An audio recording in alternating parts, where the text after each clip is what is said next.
Dans cette vidéo, je vais te présenter le plugin Photoshop Swap Bubbles qui permet de créer des choses comme ça ou encore comme ça à partir de textes, d'objets dynamiques, de vecteurs, etc. sur Photoshop. Alors ce qu'on va faire, c'est qu'on va faire un tutoriel maintenant où on va partir de zéro, où je vais t'expliquer un peu comment faire. On va faire quelques exemples. Et aussi, si tu veux télécharger du coup ce fameux plugin, eh bien il se trouve dans la description. Tu peux le télécharger, tu vas tomber sur cette page-là et le plugin coûte l'équivalent de 5 $ américains. Voilà, maintenant on va passer sur Photoshop pour faire un petit tutoriel. Donc voici le fond que j'ai préparé.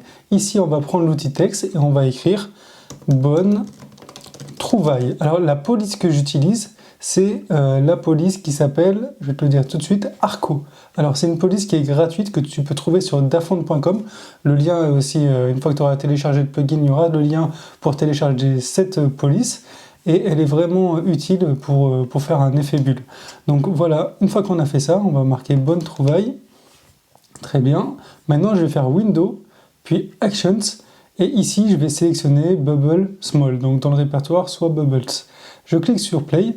Et là, automatiquement, l'ordinateur va calculer, va travailler pour faire cet effet-là. Donc voilà, on a cet effet-là. On peut aussi mettre un peu plus de savon dans les bulles. Pour ça, on fait Windows Actions et là, on choisit Bubble Big.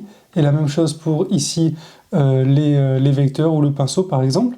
Alors, je vais créer un nouveau calque et ici, je vais prendre le pinceau et on va faire un petit test. Voilà, j'ai fait un petit rond. Je vais faire Windows Actions et ici, je clique sur Bubble Big Small Rounded. Donc, j'appuie sur Play. Et voilà le résultat. Du coup, on a eu une petite bulle grâce au pinceau. Et ce qui est intéressant, c'est qu'on va pouvoir... Attends, je vais faire un nouveau calque. On va pouvoir faire des choses encore mieux que ça. Si je prends ici mon pinceau et je fais par exemple, hop là, comme ça. Bah pareil, je fais Windows Actions. Ici, Small. J'appuie sur Play. Et là, du coup, ça va faire quelque chose comme ça. Tout simplement. Donc ça permet de faire pas mal de choses.